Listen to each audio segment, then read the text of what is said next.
राजस्थान में कौन होगा राज्यसभा का दावेदार? तीनों सीटों के लिए बीजेपी का पैनल तैयार। राज्यसभा के लिए इन नामों पर सस्पेंस। नमस्कार, मैं हूं एकता और आप देख रहे हैं भारत रफ्तार।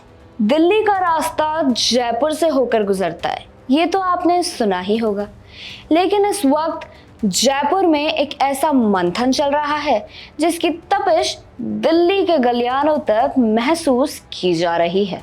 जी हाँ, राजस्थान के राज्यसभा के 3 सीटों के लिए बिसात बिछ चुकी है। जून के महीने में वोट डाले जाएंगे, लेकिन उसकी स्क्रिप्ट लिखने के लिए शनिवार यानी 17 मई को जयपुर के बीजेपी दफ्तर में एक बेहद हाई प्रोफाइल बैठक हुई। बीजेपी के प्रदेश कोर कमेटी बैठी, दिग्गजों के सिर जुड़े और घंटों तक नाम छाटे गए। खबर है कि 3 सीटों के लिए दावेदारों का एक बेहद गोपनीय पैनल तैयार कर लिया गया है, जिसे हरी झंडी के लिए केंद्रीय नेतृत्व यानी दिल्ली भेजा जा रहा है।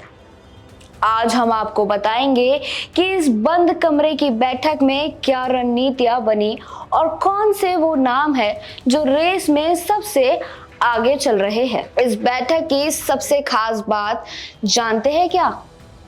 वो थी नेताओं की मौजूदगी। अमूमन दिल्ली में रहने वाले या एक दूसरे से दूरी बनाकर चलने वाले नेता भी इस बैठक में कंधे से कंधा मिलाकर बैठे दिखे। मीटिंग में प्रदेश अध्यक्ष मदन राठौर और मुख्यमंत्री भजनलाल शर्मा तो थे ही, लेकिन उनके साथ केंद्रीय मंत्री गजेंद्र सिंह शेखावत, उप मुख्यमंत्री दिया कुमारी और प्रेमचंद बैरवा भी पूरी तैयारी के साथ दिखे। पर इस बीच सबसे ज्यादा निगाहें जिस चेहरे पर टिकी थी वो थी पूर्व मुख्यमंत्री वसुंधरा राजे की मौजूदगी ने इस बैठक के सियासी वजन को कई गुना बढ़ा दिया है।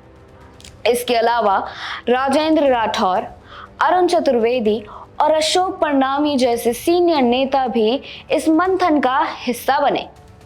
जो नेता जयपुर में थे वो तो दफ्तर पहुंचे ही, लेकिन जो राजस्थान से बाहर थे वो भी डिजिटल हो गए, यानी वीडियो कॉन्फ्रेंसिंग के जरिए एक एक सीट पर गुणा भाग लगाया गया।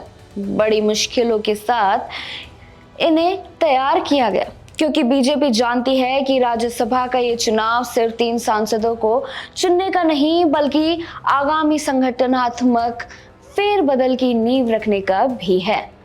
लेकिन ठहरिए, अगर आप सोच रहे हैं कि इस बैठक में सिर्फ बड़े नेताओं के नाम पर चर्चा हुई, तो शायद आप बीजेपी की वर्किंग स्टाइल को नहीं जानते। बीजेपी जब भी बैठती है तो चुनाव के साथ साथ संगठन की मरम्मत भी करती है।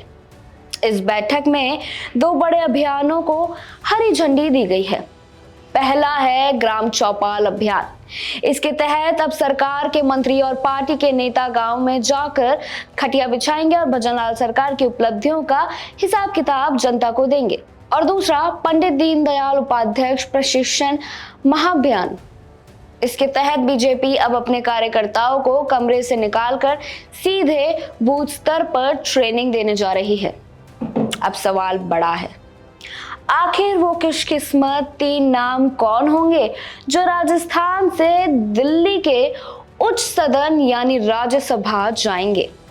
क्या बीजेपी किसी पुराने और कदावर चेहरे पर दाव खेलेगी, या फिर भजनलाल शर्मा के दौर की तरह किसी ऐसे सरप्राइज नाम को आगे कर देगी जिसके बारे में किसी ने सोचा भी नहीं होगा? गेंद अब दिल्ली के पाले में है। जैसे ही अलकमान की मोहर लगेगी, नाम आपके सामने होगा। फिलहाल इस न्यूज में इतना ही। इस पूरे महामंथन पर आपकी क्या राय है, हमें कमेंट बॉक्स में लिखकर जरूर बताएं और बने रहे भारत रफ्तार के साथ। धन्यवाद।